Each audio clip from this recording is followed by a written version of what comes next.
السلام علیکم سامعین، 9 سفر المظفر اور 15 اگست ہے۔ خبر کا عنوان ہے ملک بھر کے 40 بڑے ہسپتالوں میں ہڑتال کا اثر نظر آ رہا ہے۔ آپ کو پتہ ہے کہ کلکتہ میں جو حادثہ ہوا ہے، جہاں ایک خاتون ڈاکٹر کی عصمت دری ہوئی ہے، عزت لوٹی گئی ہے، اس کے بعد سے ڈاکٹر ہڑتال پر ہیں اور ڈاکٹر لگاتار ہڑتال کر رہے ہیں۔ یہ المیہ ہے کہ ملک میں زانیوں کو سزا دلانے کے لیے بھی ہڑتال کرنی پڑ رہی ہے۔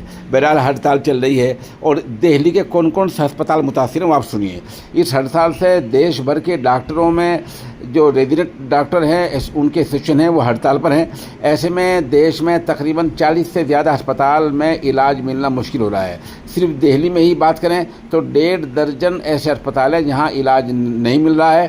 ان میں ایمس، صفدر جنگ ہسپتال، RML ہسپتال اور ہیڈ گوار ہسپتال، lady ہارڈنگ medical college, Maulana Azad medical college, احباس ہسپتال، دلی state cancer institute, LNJP Hindurao ہسپتال، اندرا گاندھی ہسپتال میں ڈاکٹر ملنے مشکل ہیں۔ ان میں علاج مشکل ہو رہا ہے۔ یہ بھی بتایا جا رہا ہے کہ AIIMS Delhi, AIIMS Patna, AIIMS Bhopal, AIIMS Bhubaneswar, NIMS, ادھر IMS BHU KGMU Lucknow, AIIMS BB Nagar Telangana جوڑا، ایمس کلیانی، PGIMS روہتک اور AIIMS Rishikesh, ESI PGIMS Delhi, SMS اسپتال جے پور، PGI چندی گڑھ، ان اسپتالوں میں سے بھی جانے سے بچیں۔